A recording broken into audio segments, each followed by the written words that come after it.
How good is the grandfather of the planet, Sir David Attenborough? I reckon he resonates through every generation, every segment, right from the extreme activists that we've heard about today through to those that, probably are still in their echo chamber or their bubble, doing what they do best. He's one of those voices that transcends generations.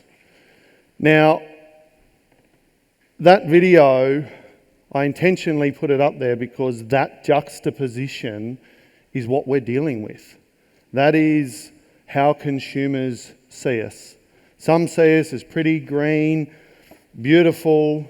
Some see us as completely ruining the planet. We've heard about all of that today. What I'm going to try and talk to you guys about and share is, I guess, some of the learnings that a company across the ditch has done, and they've turned a lot of the negativity and a lot of the angst and a lot of the stress that you guys have heard about leading through this into some real positive change. Before I do it though, the most important question of all is, who's wearing wool? Hands up. Not bad. Probably maybe 50%.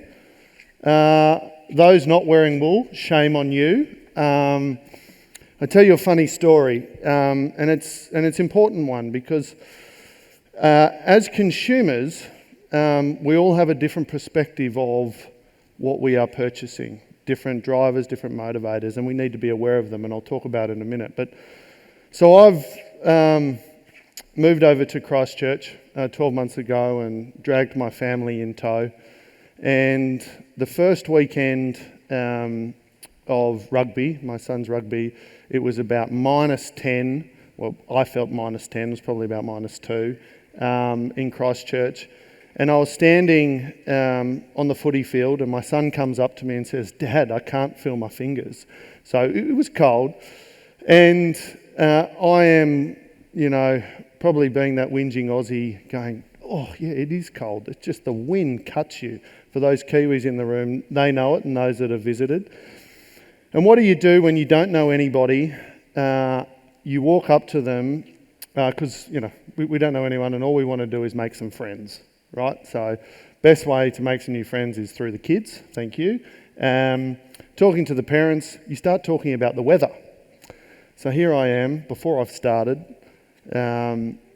kick back and go, "Oh, how about this weather? How cold is it? Fuck that southerly, Jesus, And the Kiwis looked at me like I had 4 heads. And I kind of was like, and they, no word of a lie, unzipped their jacket and they said, "Mate, you need a merino base layer and then you need a woolen mid layer."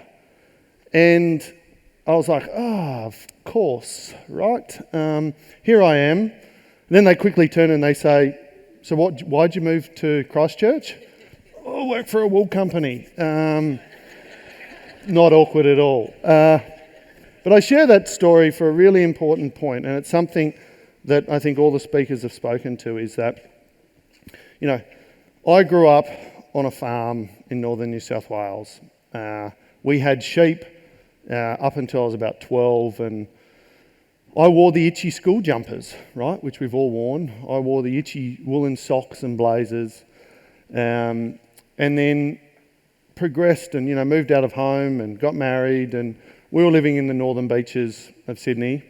And so we're a natural household. We're like the perfect target audience for wool, but it hadn't popped into our psyche. We wore linen and we wore cotton, but wool wasn't on the radar at all. And so as a perfect family or perfect target audience, the question I pose is, how do we get families like us to be aware of the benefits of wool? How do we get them to consider an additional natural fibre? Everyone in the room here knows wool, probably knows the benefits of it, right? You've had the itchy jumpers and you've moved forward, but we're in this echo chamber. We know it all. I'll tell you a fun fact too. They do make woolen boxer shorts and they don't sweat or itch.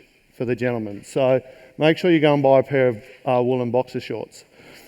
Now, there was a quote up there from Margaret Mead at the end, and it talked about small groups. And we heard about the small groups, those activist small groups, right? We've heard it the whole way through this morning's presentation.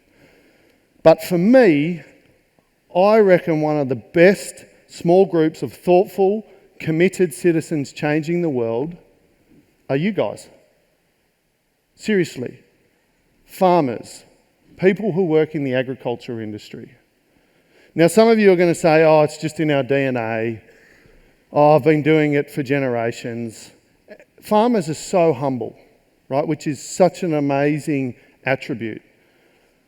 But you guys are doing an incredible job.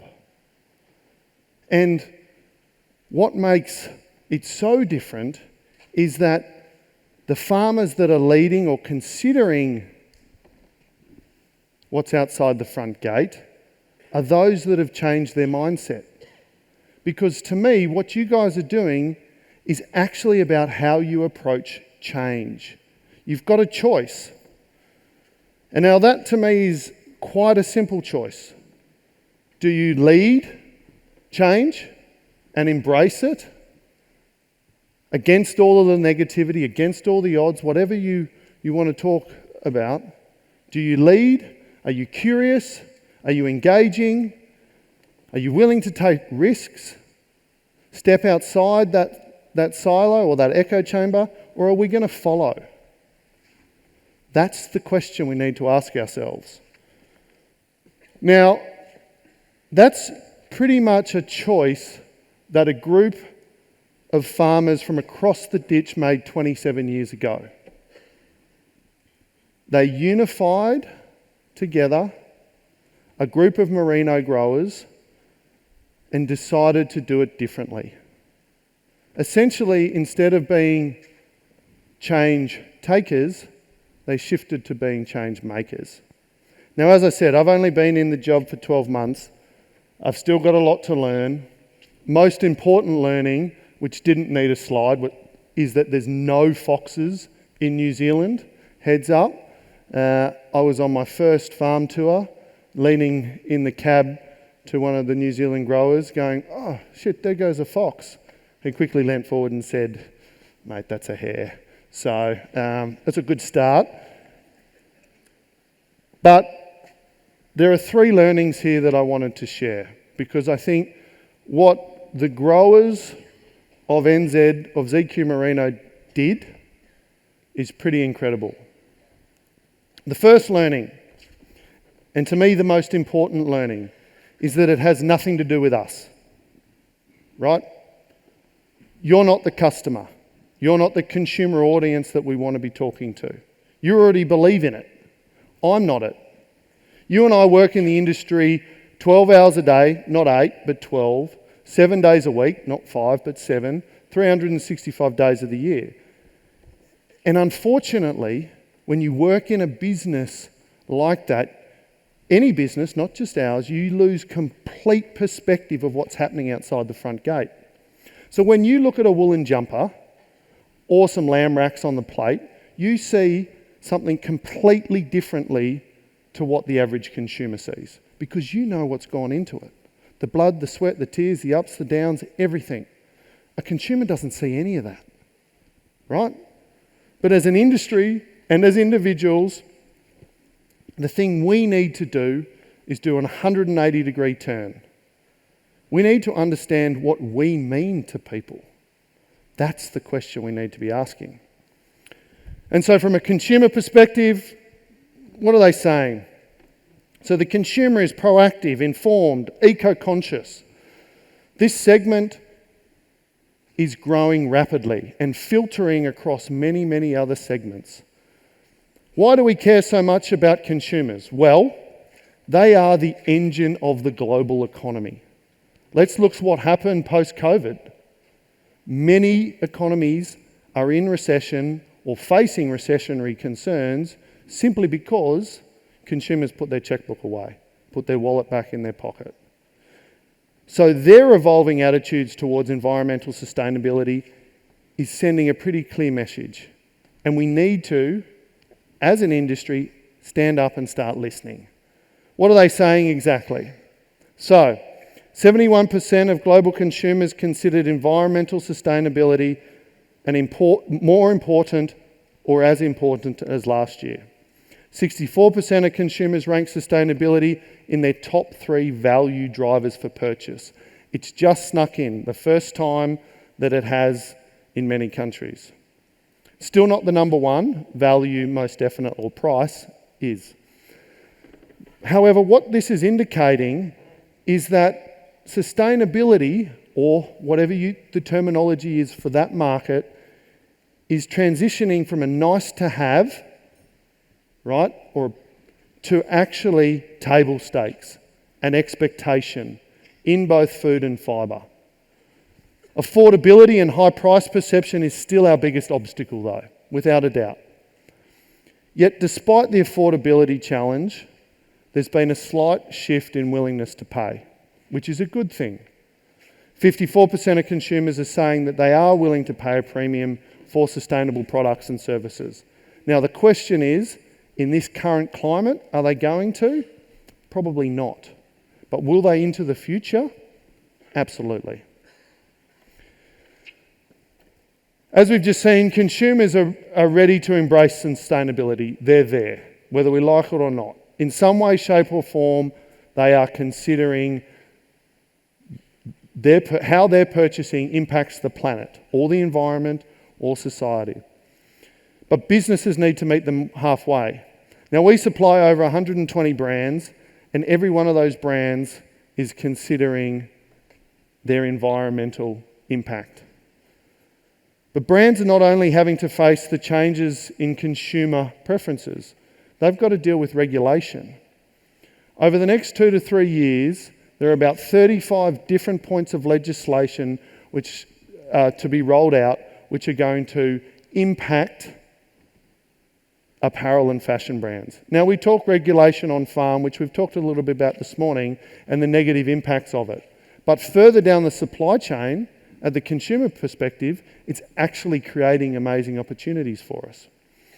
We're already starting to see the impact of that, with data from the Material Exchange showing that 86% of brands requested a sustainable material option from their supply chain in 2023 versus 52% who were inquiring about it in 2022. We also know that there is going to be a preferred sustainability raw materials supply and demand gap, or demand and supply gap, of about 133 million tonnes by 2030. So this links to the food trajectory that we talked about earlier. There is going to be the same gap for sustainable fibres or materials going into fashion and apparel brands. So, now for us as a sustainable and ethical branded fibre, we are sitting, fortunately, after 27 years of work, and the growers that supply us, most importantly, are sitting in the optimal position to be able to take advantage of these two big impacts, or macro forces. Now, I know the short and the medium term pressures kind of are here and now, but I absolutely believe into the future they will be a distant memory. So the number one learning for our business has been, when you do market orientation, things that you didn't think were important become really important. What does sustainability mean to Europe, Asia, and the US? All completely different things.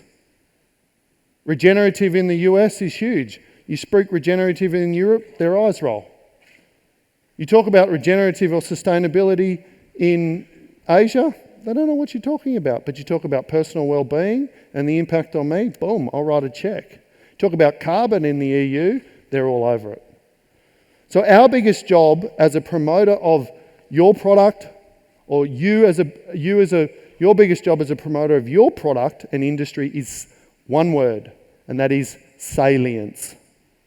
Essentially, What makes your brand, your product, come to mind at that buying situation? Why are they going to buy ethical and sustainable wool over non-ethical and sustainable wool? You don't see or understand that if you're not market orientated. If you are purely just pushing stuff into the supply chain, you're not going to be understanding how the market perceives you. The second point, Einstein famously quipped that compound interest was the eighth wonder of the world. Yes, he was a bit crazy, but he also did some amazing things. Now, he's referring to the fact that once you start adding a little bit of interest, the sum of capital grows incrementally over time. The accumulative gains of doing 1% every day for a year has such a dramatic impact. Doing same doesn't move the needle. You can apply this to your farming enterprise, regenerative agriculture, us in building a branded fibre. I believe this formula has been the secret sauce for our growers and our business to be able to grow incrementally over 27 years and build such a deep level of brand equity in the ethical and sustainable space. So brand building works in a similar way to compound interest. Our role as a branded fibre is to support apparel, fashion and textile companies to either position or talk about the heritage of the fibre, the sustainability of the fibre, the history, the quality, where it came from, how it was made, the fact that it was natural, not plastic. That's our role. So when fashion brands start building these memory structures with sustainability credentials, whatever they may be in them, in the minds of potential consumers, they need to continue to do it both consistently and repetitively.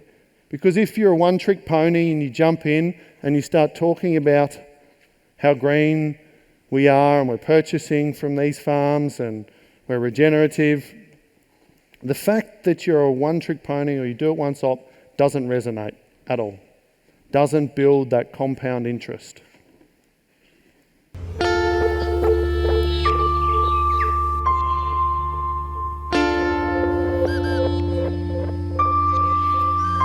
Today, what's our main objective? We've got some twin lambs and their mothers ready to bring back a little bit closer to home. Yeah. And then there's a fence that needs a bit of work. And also there's native trees that Dad put in a reserve, so we'll go and check them and water them. I'm a third generation farmer at Glen Orkney Station in the Marlborough High Country. Glen Orkney is just over 1,900 hectares. We have a saying on the farm, start early, finish late, because there's always something to do. How good's that? I love that. Yeah, we've got to go and fix a fence.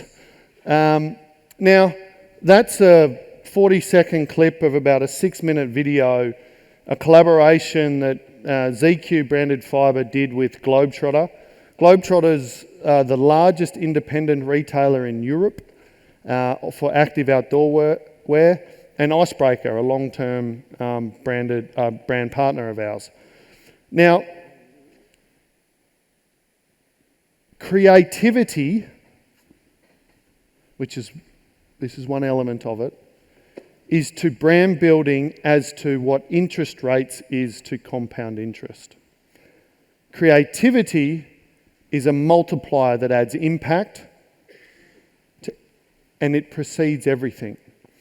Creativity that has emotion, I think we've heard this, connection, authenticity, and story is like how the RBA responds to inflation. That power exerts itself not just in the moment, but actually adds resonance through all of the prior interactions. This video was played for 3 to 6 months to consumers in all of their stores. From a brand perspective and a distributor's perspective, they loved it. They saw an immediate impact in sales that therefore validated them purchasing higher-priced, ethical and sustainable wool. For them, they're going to come back and be repeat purchasers.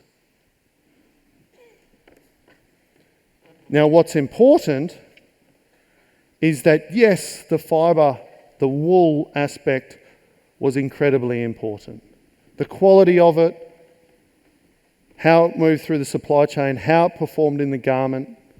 But in actual fact, where the real value sat was in the brand, was in your story. People don't buy what you do, they buy why you do it. Our role as a business is to be able to capture that and feed that through the supply chain, through brands, to consumers. Now we know people connect with people. They don't connect with science. They don't connect with zeros and ones. Who do they connect with? People. Think about your Instagram accounts or your TikTok accounts. Are you following a scientific journal?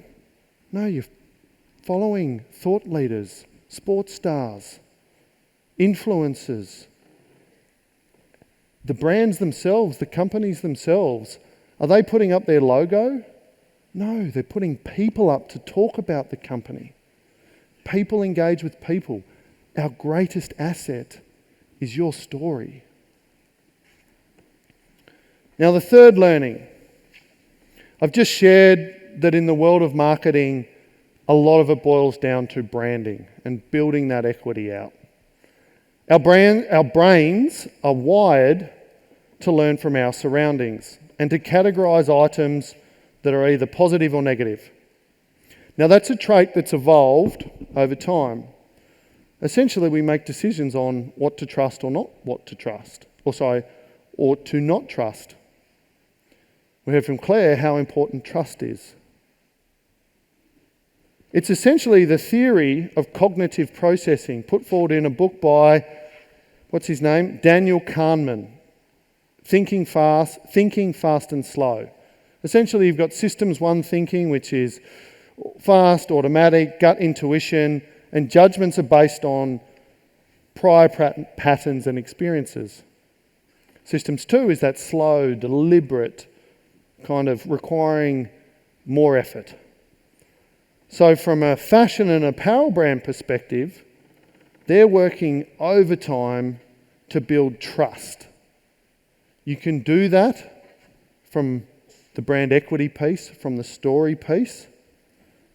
However, consumers are changing. Honesty is the next big disruptor.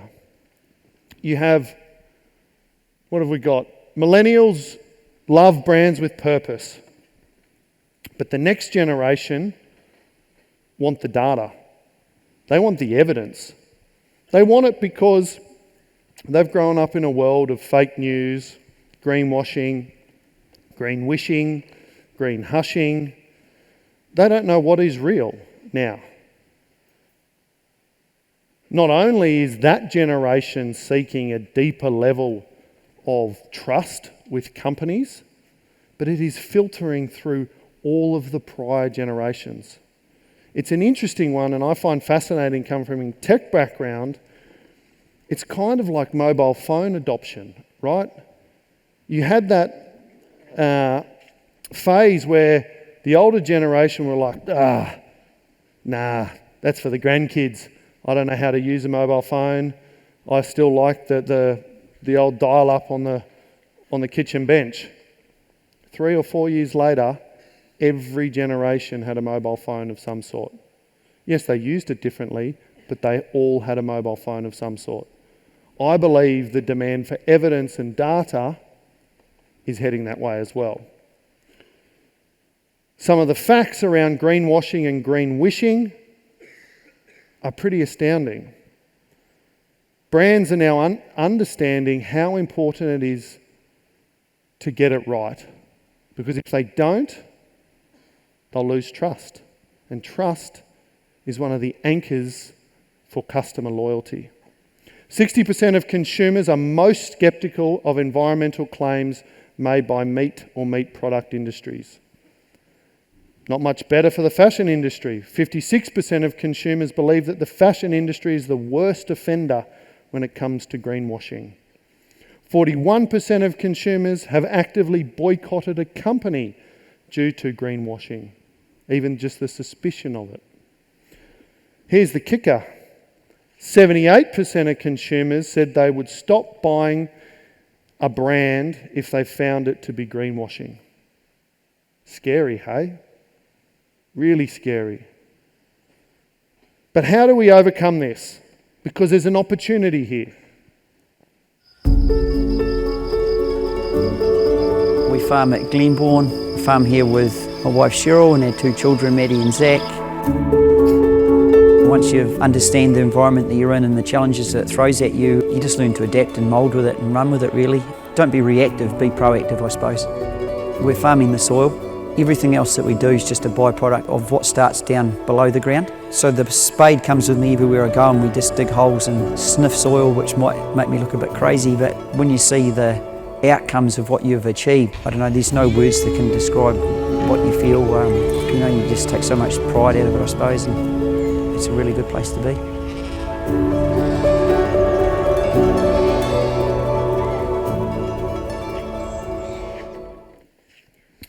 So Grant's in the audience, if anybody wants to meet Grant. He doesn't know that I put the video up. I've been with him all week. So, and I'm pleased to say that he hasn't aged a bit. That means he's probably not working that hard. No, Grant is one of our biggest advocates for our regenerative wool program. Now, we can have a massive debate around what is regenerative, right? But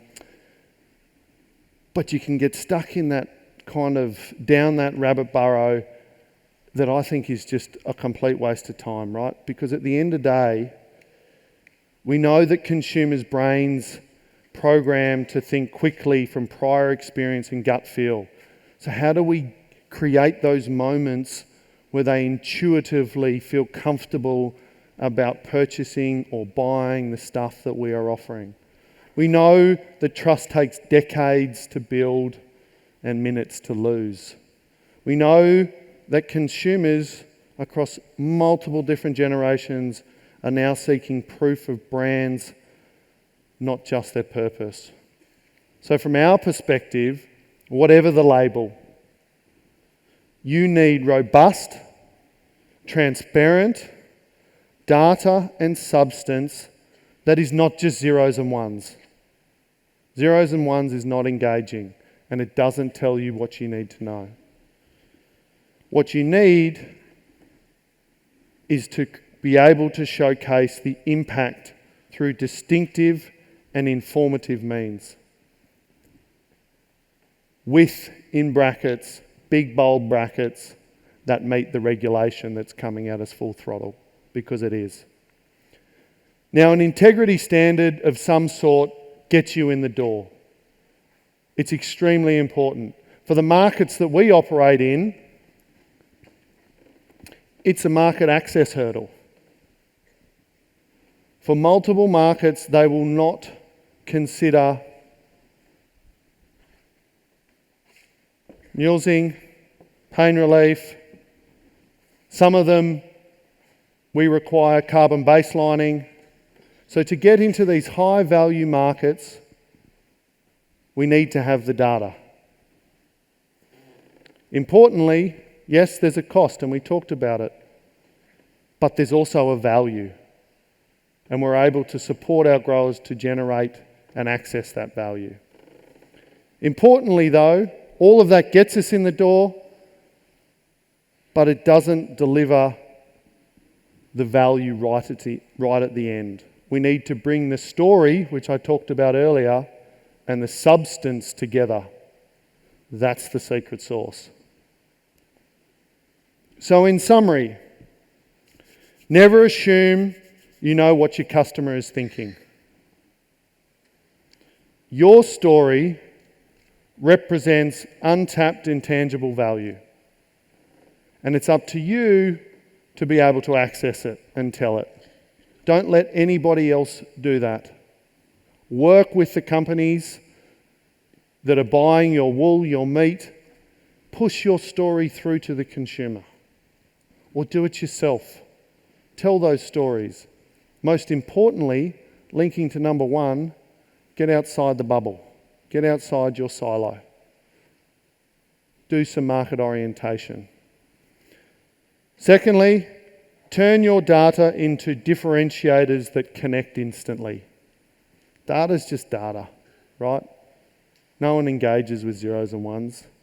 They engage with meaningful impact statements that can be backed up with data. Now, I was asked by the committee, which is a great question, but I was asked to ponder how farmers today attending could consider doing things tomorrow based on some of our learnings. Now, acknowledging that all of us in the room might be at different stages of the journey, through right at the beginning, thinking about it, or maybe we haven't even thought about it and something over the next couple of days prompts it, through to you think that you're flying. I think it boils down to three things, and I've banged on about them, so they should be pretty obvious. The first is listen to the market.